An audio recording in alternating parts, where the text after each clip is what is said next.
Pickle Chiffon Pie. And Giants Come in Different Sizes by Jolly Roger Bradfield. A long time ago, there was a fat little king who ruled over the land as far as he could see in every direction. He was very wise, and his kingdom was a happy one. His wife, the queen, kept his castle spotless and saw that his robes were cleaned and pressed. She was a very good cook and made him a pickle chiffon pie every day. But everybody has problems. The king had a daughter. Oh, she was very nice and did whatever he asked her to, but she was also very beautiful, and every prince in the neighborhood wanted to marry her. Every day they came to the palace with flowers and gifts for her. To be polite, she would ask them all to stay for supper, and that meant there would be less pickle chiffon pie for the king. That was his problem. Finally, one day, the king decided that his daughter should marry one of the princes. Then, at last, there would be fewer people at the dinner table each night. He called for the 3 nicest princes and told them that they would be put to a test, and that the winner could marry the princess. The first, Prince Musclebomb, was very strong and brave. The princess liked him because he was tall and had wavy hair and freckles. The second prince, Well-Read, was very smart. He could count up to 684, and he read books 3 inches thick. The princess liked him too because he read beautiful stories to her and sometimes played music under her window at night. The third, Prince Bernard, wasn't very strong or very handsome or very smart. But the princess liked him best of all. She didn't really know why she liked him. Perhaps it was because he had a big smile and a funny nose. It's hard to tell about princesses. The king told the 3 princes this: "You will each go into the huge forest at the edge of the kingdom for 3 days. As you know, it is full of gazoos, fairies, dimdoozles, all sorts of unusual things. The one who brings back the most unusual, the most marvelous, the most wonderful thing may marry the princess. Now remember, be back in 3 days." Musclebomb was delighted. Being stronger and braver than the others, he thought he would surely win. With a shout, he jumped on his horse and galloped off in the direction of the forest.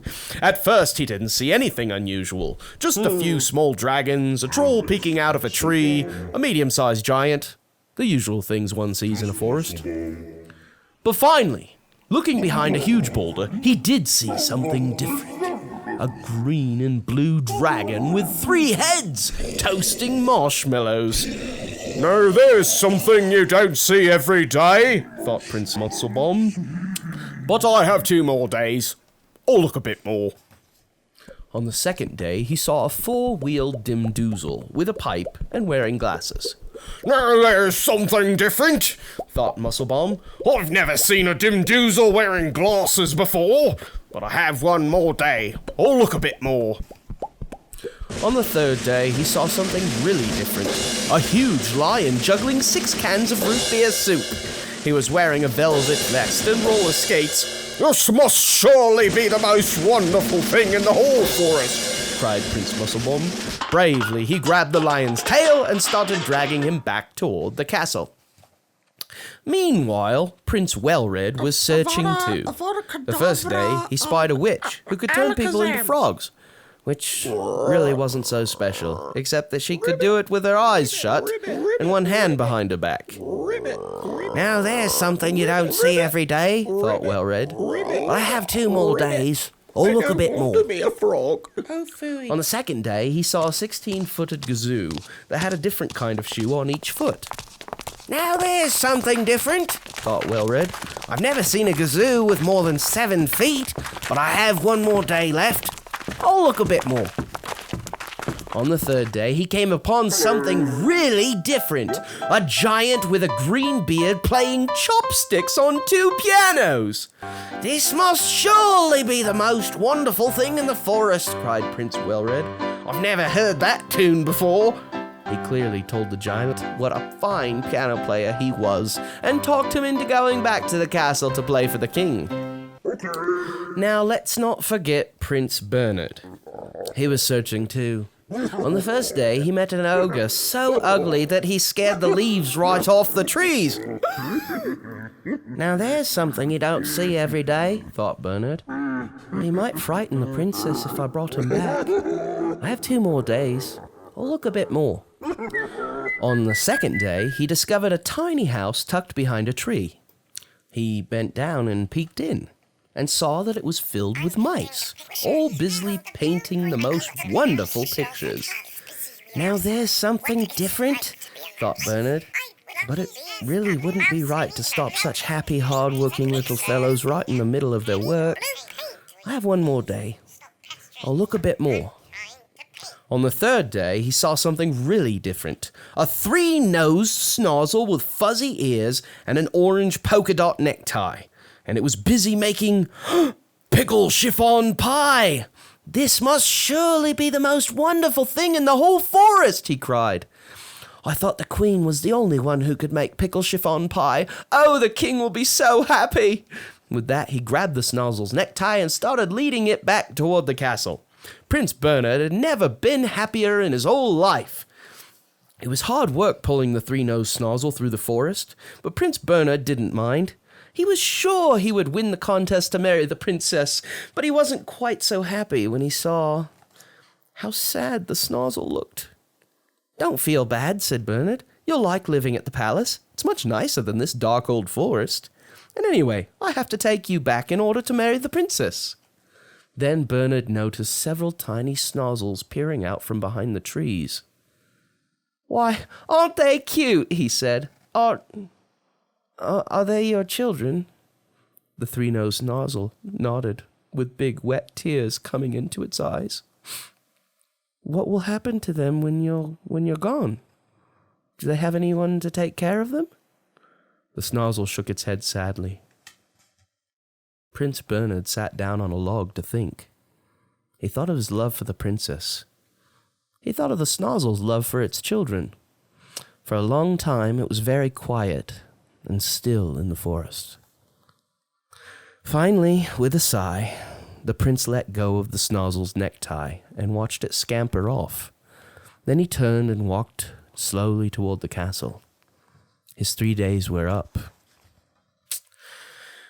When all the princes were called to appear before the king, Musclebomb had a big smile on his face. He was sure he would win with his juggling lion. Well-Red was smiling too. He was just as sure that he would win when the king heard the giant play his 2 pianos. Bernard hung his head sadly as he stood empty-handed behind the others. The king was delighted with Musclebomb's lion. Wonderful, he cried as the lion juggled 23 apples and a bottle of ketchup. And when Well-Red's giant played chopsticks on his 2 pianos, the king laughed and clapped his hands in delight. Oh, wonderful, he cried. So unusual. Then he turned to Bernard. And what have you brought back? He asked. Prince Bernard bowed low before the king. He hoped that no one noticed the tears in his eyes, as he raised his head and said softly, Nothing, Your Majesty. He told of meeting the ugly ogre who might have frightened the princess. He told of seeing the amazing mice whose paintings he could not bring himself to interrupt. He told of the tiny snozzle children that he could not bear to leave in the forest alone. There was silence in the castle. No one spoke for a long time. Bernard wished that he could run and hide. Everyone was looking at him, all except the princess and the queen. They were whispering to the king. The king nodded his head and smiled. Bernard, he said in a loud voice, you have won the right to marry the princess. But why, Your Majesty? I didn't bring anything back, said Bernard. Oh, yes, you did, my son, said the king. You brought back a story of kindness and love and consideration for others. Truly the most wonderful thing of all. You'll make a fine husband for my daughter.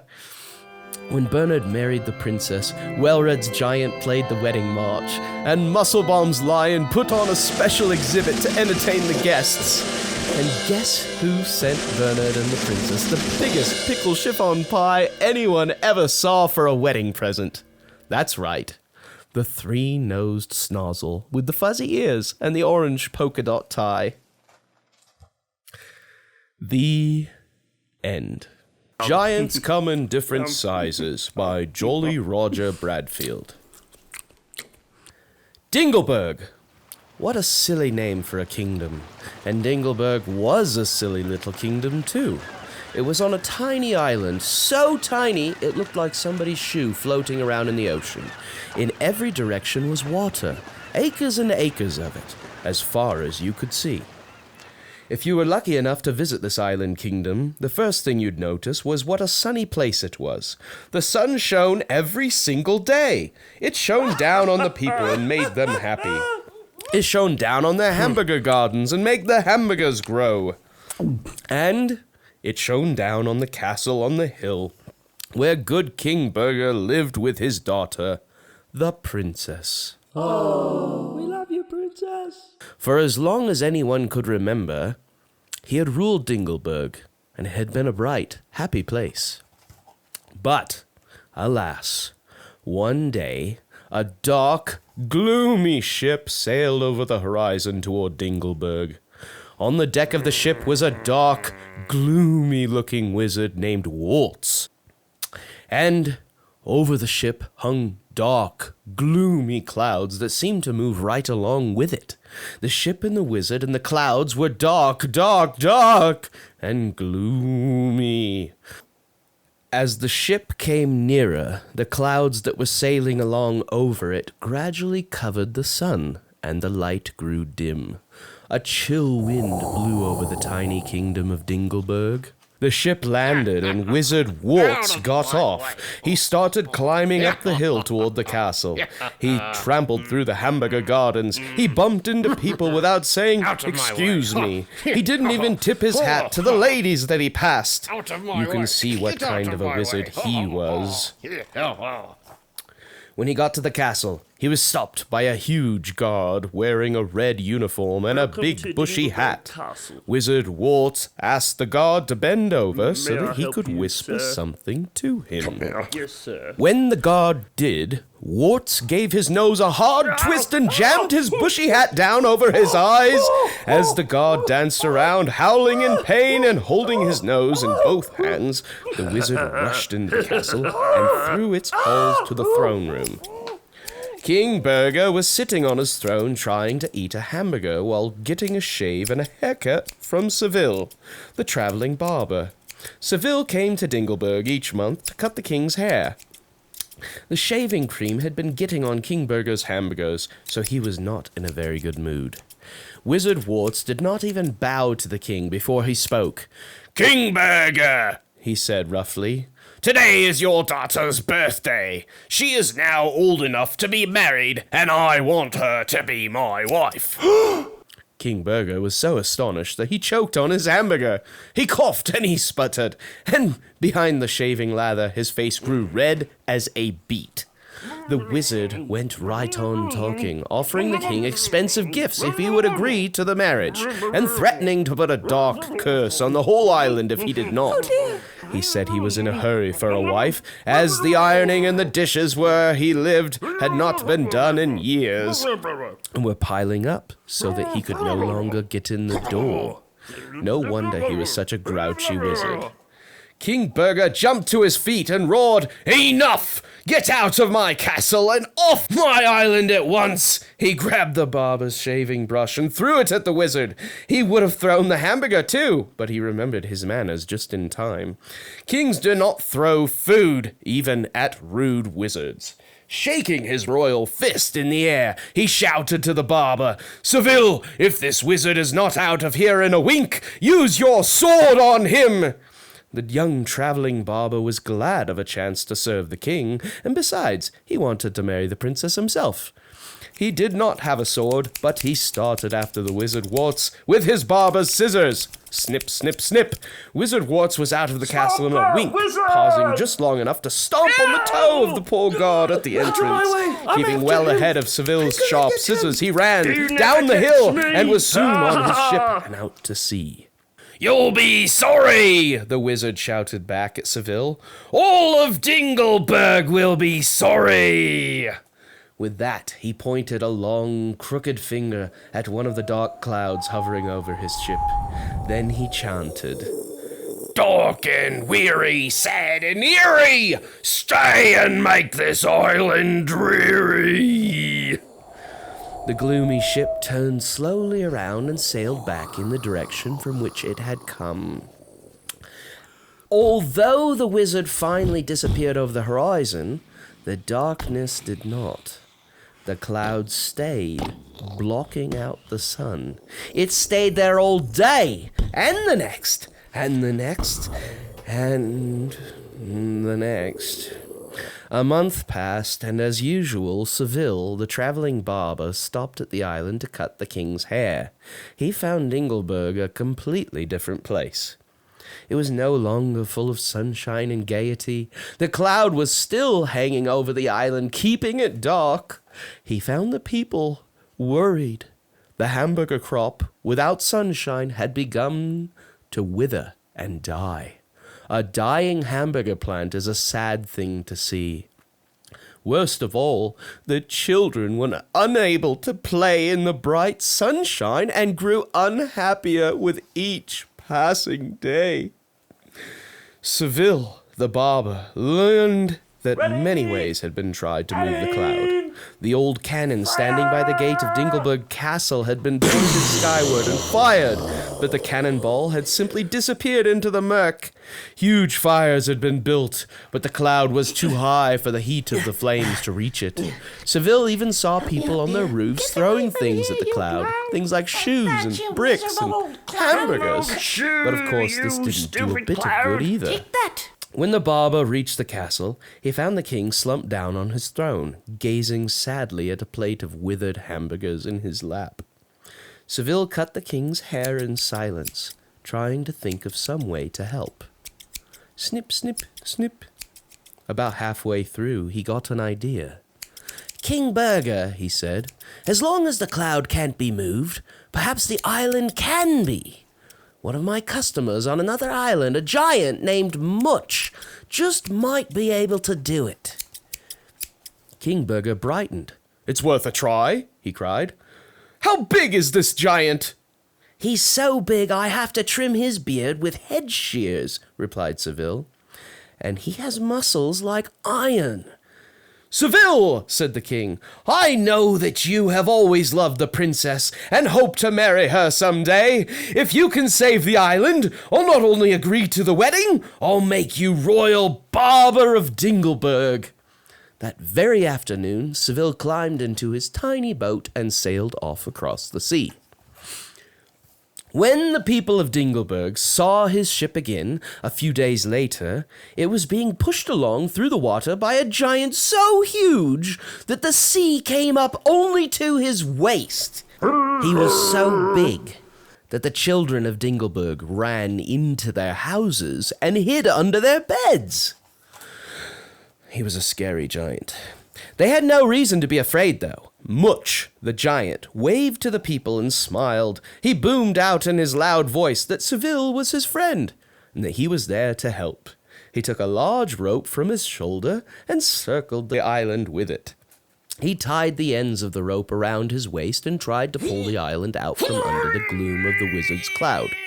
He pulled, and he strained. His muscles bulged, and his face turned pink, then red. But the island didn't budge, not an inch. The princess tried to comfort Seville. "You tried your best," she said. "I'm proud of you, even if your plan did fail." "Fail?" cried the barber. "I haven't failed yet.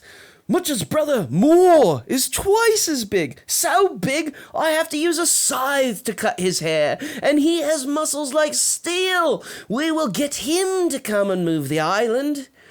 After resting a bit, the giant ate a snack of 482 hamburgers. Then, with Seville perched on his shoulder, he waded off in the direction from which they had come. They returned the next day with another giant who was indeed twice as big as Much. He was so big that this time the women, as well as the children, ran to their homes and hid under their beds. The barber directed Much and More to get on opposite sides of the island. This time More pulled on the rope while his brother pushed. They pulled and pushed and strained. They grunted and groaned. But the island didn't budge, not an inch. This time the disappointment was too much for the princess. She broke into tears. "Oh, what will become of Dingleberg under this horrid dark cloud? Even Much and More have failed." "Failed?" cried the barber. "They haven't failed yet. Their cousin Most is many times larger than they. So big I have to cut his hair with a horse-drawn mower." "Yes," cried Much and More. "Cousin Most is much larger and stronger than we are. We didn't ask him before because he has the sniffles and shouldn't get his feet wet. But he'll come if we really need him." The giants had a short rest and ate a snack of 2,044 hamburgers. Then they waded back in the way they had come, with Seville waving back at the princess from More's pocket. The next day they were back, followed by the largest giant ever. The ocean barely covered his feet, and his head towered so high in the sky that only the people living near the top of Dingleberg's hill could see it. This time, even the men ran indoors and hid with their families, but even under beds they could hear the huge giant sniffling and snuffling. A giant with the sniffles is a terrifying thing to hear, especially one who has just had a long walk in a wet ocean. Seville shouted up to Much, "Ask him to move the island!" Much nodded and shouted up to More, "Ask him to move the island!" More tilted his head way back to shout up to Most. When it happened, Most started to sneeze. "Oh! Oh! Ah!" he went. "Ah! Oh no, dear! A wind like 100 hurricanes swept over the island. It broke windows, and it blew leaves off the trees. It blew hamburgers off the hamburger bushes, and the king's crown right off his head. But something else happened at the same time. Something wonderful. For the first time since the visit of Wizard Warts, the sun shone down on Dingleberg. Warm, bright, happy sunshine poured over the whole island, for that powerful sneeze had blown the wizard's cloud clear out of the sky. The people struck their heads out of their broken windows in amazement. The king looked out the castle door and cheered. The princess saw the world suddenly brighten around her and cried out in delight. Dingleberg was saved! That night a celebration was held. After a huge hamburger banquet, the king gave the largest medals he could find to Much, More, and Most. He gave Seville the title of Royal Barber of Dingleberg and announced to the people that Seville and the princess would soon be wed. On the day the barber married the princess, the sun shone down on Dingleberg brighter and happier than ever before. After the wedding, More supplied a fine wind for Seville's small boat as the bride and groom started off on their honeymoon across a calm blue sea. And as they sailed out of sight, the princess whispered softly to Seville, "Aren't you glad the giants come in different sizes?" The End. Giants Come in Different Sizes by Jolly Roger Bradfield. If you liked this, don't forget to hit the button that's named that. We do hope you've enjoyed this great, amazing book show, and if you'd like to listen to further titles, please check out our other videos. Or subscribe and continue to enjoy more of these fascinating stories.